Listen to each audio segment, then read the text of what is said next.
Guys, welcome to my new session. तो आज हम डिस्कशन करेंगे एचपीएसएससी का प्रीवियस ईयर पेपर, जो पेपर है डिस्पेंशनर पोस्ट कोड 967 का।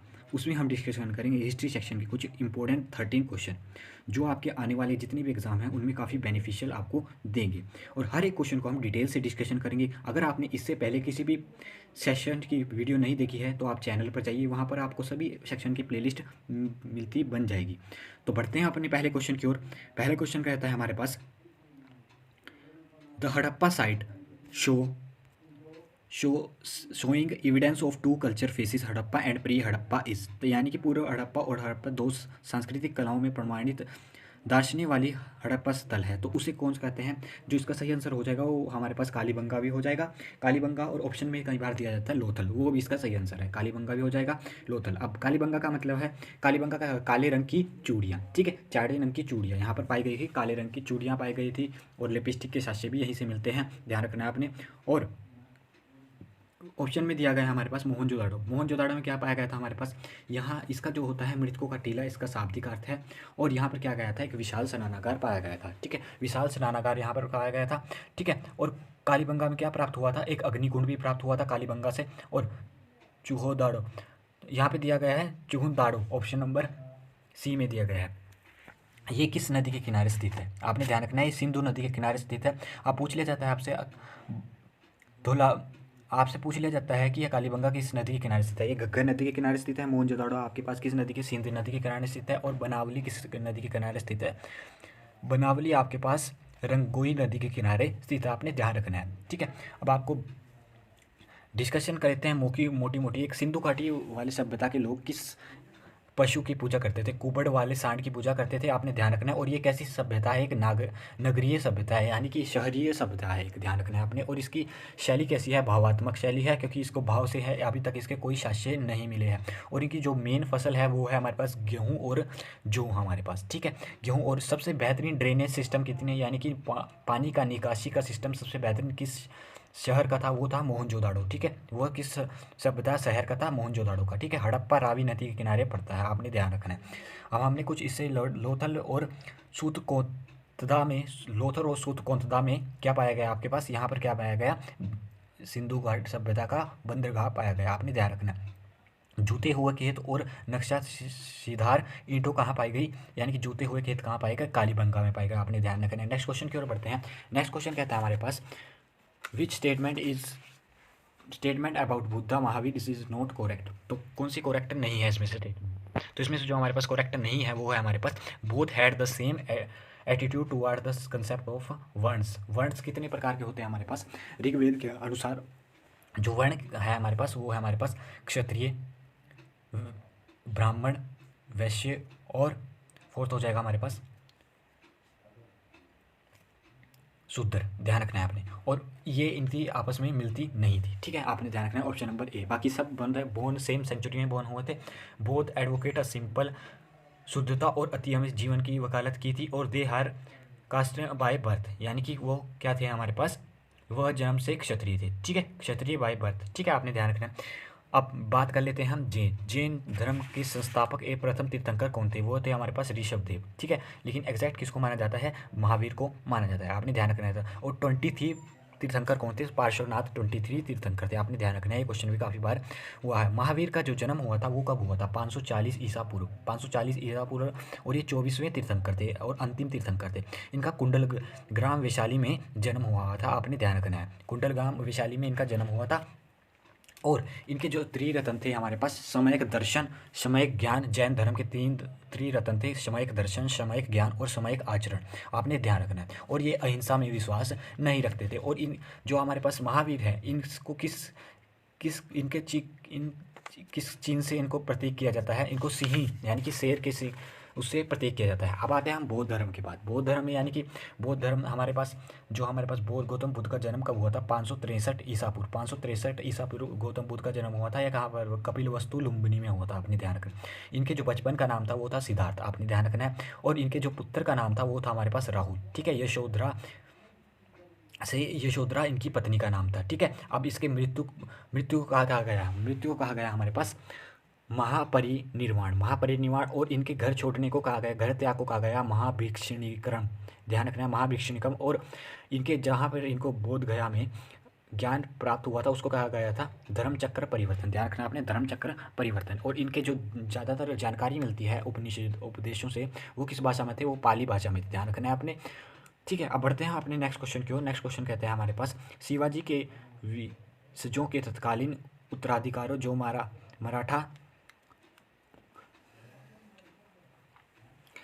मराठा साम्राज्य में सत्ता में आए थे वो कौन थे? वो थे हमारे पास गायकवाड़। ऑप्शन नंबर डी हमारे पास करेक्ट आंसर हो जाएगा, वो थे हमारे पास गायकवाड़। ध्यान रखना है, इससे आपने इतना ही क्वेश्चन ध्यान रखना है। और एक क्वेश्चन पूछ लिया जाता है Shivaji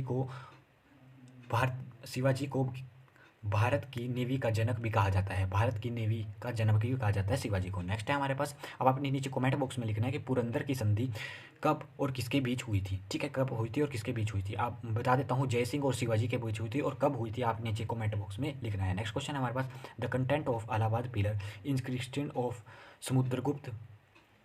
Samudragupta were written by. ठीक है, समुद्रगुप्त के द्वारा रिटर्न बाय। और किसने लिखी थी ये इलाहाबाद का जो हमारे पास ये था, ये किसने लिखा था? ये हरिसेन ने लिखा था। ऑप्शन नंबर डी हमारे पास करेक्ट आंसर हो जाएगा। समुद्रगुप्त को भारत का नेपोलियन भी कहा जाता है, आपने ध्यान रखना है। सबसे बात करते हैं हम गुप्त साम्राज्य की स्थापना किसने करी थी। कौशंबी को उनका अपनी राजधानी बनाया था और इनकी स्थापना करी थी श्रीगुप्त ने। ध्यान रखना है 280 ईस्वी में। ठीक है, श्रीगुप्त। उसके बाद आए थे हमारे पास चंद्रगुप्त प्रथम। चंद्रगुप्त प्रथम ने किसकी उपाधि धारण करी थी? महाराज की उपाधि धारण की थी, आपने ध्यान रखना। उसके बाद आए थे हमारे पास समुद्रगुप्त। समुद्रगुप्त को आपने ध्यान रखना है, भारत का नेपोलियन कहा जाता है। कविराज की उपाधि भी इनको दी गई थी और अश्वमेधकर्ता भी इनको कहा गया था। और ये किसके उपासक से? समुद्रगुप्त ये थे हमारे पास विष्णु के उपासक थे। ठीक है, आपने ध्यान रखना है। हरिसेन इनके राजकवि थे। और इनके टाइम में कौन ये, अब आते हैं चंद्रगुप्त द्वितीय। चंद्रगुप्त द्वितीय के टाइम में कौन हमारे पास यात्रा के दौरान आया था? यह आया था हमारे पास फाहियान। ध्यान रखना है, फाहियान यात्रा के दौरान आया था। ठीक है, फाहियान आया था।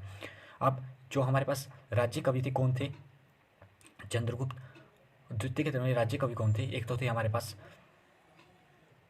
आर्यभट्ट। उसके बाद आता है हमारे पास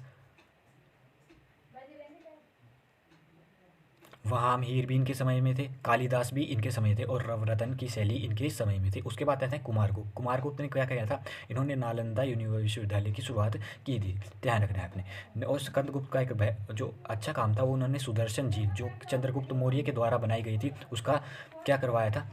मरम्मत करवाई थी, आपने ध्यान रखना है। नेक्स्ट क्वेश्चन की ओर बढ़ते हैं। नेक्स्ट है हमारे पास, the coin of which of the following reveal their love for music.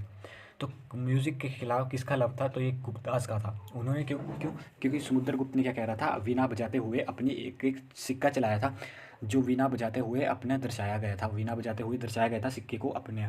ठीक है, नेक्स्ट क्वेश्चन है हमारे पास, आर्यभट्टा लिव्ड इन। तो आर्यभट्टा कौन सी सेंचुरी में रहते थे? ये रहते थे हमारे पास, आर्यभट्ट रहते थे हमारे 5th सेंचुरी में। इन्होंने जीरो की खोज की थी, ध्यान रखना है आपने। और इन्होंने बताया था कि जो हमारे पास ग्रह है पृथ्वी सूर्य शांत है और पृथ्वी सूर्य के चारों ओर चक्कर लगा रही है, आपने ध्यान रखना है। ठीक है, और नेक्स्ट क्वेश्चन है हमारे पास, इससे इतना ही ध्यान रखना है। और ये किसके दरबारी कवि थे? ये हमारे पास ये थे हमारे पास, ध्यान रखना है, चंद्रगुप्त मौर्य के। नेक्स्ट क्वेश्चन है हमारे पास, which language was used in Chandragupta second के used in literature of Sangam period. तो कौन सी लैंग्वेज यूज़ की जाती है संगम पीरियड के दौरान? ये क्यों यूज़ की जाती थी हमारे पास? तमिल लैंग्वेज। तमिल लैंग्वेज ध्यान रखना है आपने। दक्षिण भारत का क्रमबद्ध इतिहास था और साहित्य में लिखा जाता था। और इसमें क्या होती थी? संगतियाँ होती थी एक तरह की, और तमिल कवि इकट्ठे होते थे इसमें संगम पीरियड में। ध्यान रखना है आपने।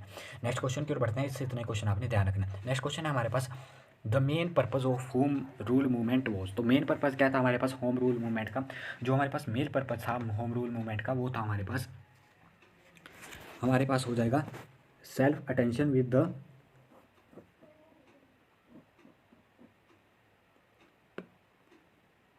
ऑप्शन नंबर सी हमारे पास करंट हो जाएगा, स्वशासन प्राप्त करना और अंग्रेजों को बाहर करना। ये इसका क्या था? मेन पर्पस था। ऑप्शन नंबर सी हमारे पास हो जाएगा। अब होम रूल स्टार्ट कब हुआ था? ये हुआ था हमारे पास 1916 में, 1960 में। यहाँ पे क्या हुआ था हमारे पास?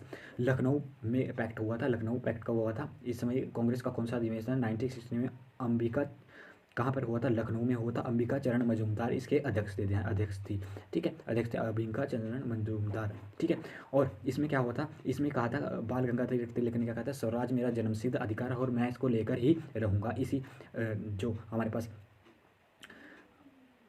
कांग्रेस अधिवेशन हुआ था 1916 में, लखनऊ में हुआ था, और होम रूल की स्थापना भी यहीं पे हुई थी। होम रूल की स्थापना पुणे में किसने करी थी? बाल गंगाधर तिलक ने करी थी। और हमारे पास मद्रास में की थी एनी बेसेंट ने, ध्यान रखना है आपने, एनी बेसेंट ने की थी। अब बढ़ते हैं हम नेक्स्ट क्वेश्चन की ओर। नेक्स्ट क्वेश्चन कहता है हमारे पास, which up healing took place in Bengal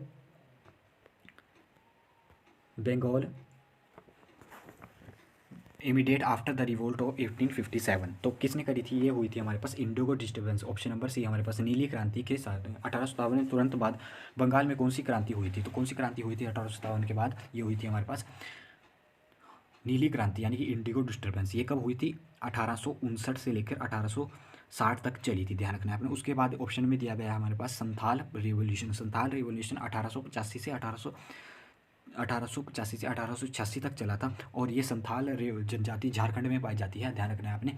ये उसने स्टार्ट किया था। नेक्स्ट है हमारे पास सन्यासी विद्रोह। सन्यासी विद्रोह कब हुआ था? ये चला था आपका 1770 से 1820 तक, देखो 50 साल लगभग चला था, ध्यान रखना है आपने। उसके बाद दिया गया आपको पाबना विद्रोह। पाबना विद्रोह कब हुआ था? ये हुआ था 1873 से 1876 में हुआ था। नेक्स्ट क्वेश्चन की ओर बढ़ते हैं आप। नेक्स्ट क्वेश्चन कहता है हमारे पास, हड़प नीति द्वारा भारतीय राज्यों का कब्जा किया गया था। झांसी का भी किया गया था, नागपुर का भी किया गया था, संतार का भी किया गया था। ऑप्शन नंबर डी हमारे पास करेक्ट आंसर हो जाएगा। अब इसकी कहानी मैं आपको बताता हूँ। इसमें क्या होता था हड़प नीति में, जो आपके पास राजा होते थे जिनके आगे बेटे नहीं होते थे, या जिन्हें कुछ कारण ये किसी से बेटा नहीं ले सकते थे, यानी कि बाय बर्थ जिनके बेटे नहीं हुआ करते थे, उनका क्या कर लिया जाता था? उनका जो राज्य था वो हड़प लिया जाता था, ठीक है, अंग्रेजों द्वारा, ठीक है। इसमें ऐसा होता था, और इसी की कहते थे हड़प नीति। तो सबसे पहला जो राज्य था ये कब किया गया था? 1844 में, संथारा, ठीक है, ध्यान रखना है आपने। सबसे पहले जो राज्य था वो कौन सा था? संथारा, ठीक है। डॉक्ट्राइन लैप्स, इसका डॉक्ट्राइन ऑफ लैप्स, और किसके टाइम में आई थी? ये आई थी हमारे पास लॉर्ड डलहौजी के टाइम। उस टाइम वायसराय कौन थे? लॉर्ड डलहौजी थे आपके पास, सॉरी, भारत के गवर्नर जनरल कौन थे? लॉर्ड डलहौजी। और दूसरा जो हमारे पास लूटा गया था वो था पंजाब, 1849 में पंजाब। पंजाब के बाद आपके पास अवध लूटा, झांसी था हमारे पास, और एक अवध आता है, और एक हिमाचल प्रदेश की रियासत आती है बघाट। ये भी हाँ इसी हमारे पास डॉक्टर ऑफ लाइस, यानी कि हड़प नीति से हड़प ली गई थी। और एक थे हमारे पास अवध। अवध को कुशासन का आरोप लगाकर हड़प लिया गया था, ठीक है, आपने ध्यान रखना है। नेक्स्ट क्वेश्चन है हमारे पास, which responsible for introducing English as the official language of India. तो किसने इंट्रोड्यूस किया था? Lord William Bentinck. Option number B हमारे पास करेक्ट आंसर हो जाएगा, ऑप्शन नंबर ए। तो ये इस समय वॉइसरॉय थे हमारे पास, लॉर्ड विलियम बेंटिंग ने इंट्रोड्यूस करी थी। और किसकी सिफारिश पर की थी? मेघालय की सिफारिश पर 1835 में इंग्लिश को शिक्षा का माध्यम बनाया गया, 1835 में, ध्यान रखना है आपने। और बात है सर चार्लेस वुड, वो तो वुड डिस्पैच आया था इनके टाइम में।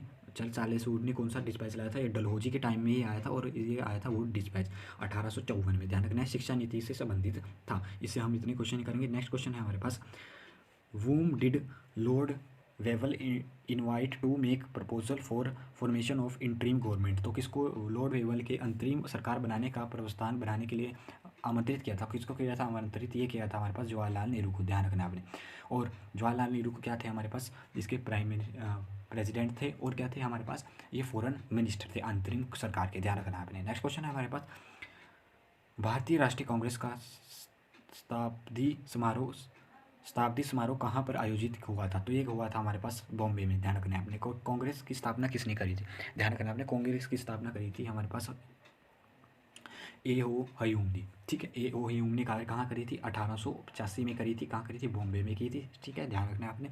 और इसके पहले अध्यक्ष कौन थे? पहले अध्यक्ष थे हमारे पास W.C. बैनर्जी, ठीक है। अब पूछ लिया जाता है आपके पास, गांधी जी ने कौन सा अधिवेशन की अध्यक्षता की थी? बेलगांव अधिवेशन की अध्यक्षता करी थी 1924 में, ध्यान रखना है, वो 1924 में बेलगांव की अध्यक्षता करी थी।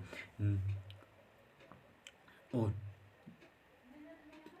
तो ये हमने डिस्कशन करे HPSSC के कुछ बेहतरीन हिस्ट्री के क्वेश्चन। हर एक क्वेश्चन को हम डिटेल से डिस्कशन करा। अगर आपको वीडियो इन्फॉर्मेटिव लगती है तो वीडियो को लाइक कीजिए, चैनल पर नए हैं तो चैनल को सब्सक्राइब कीजिए।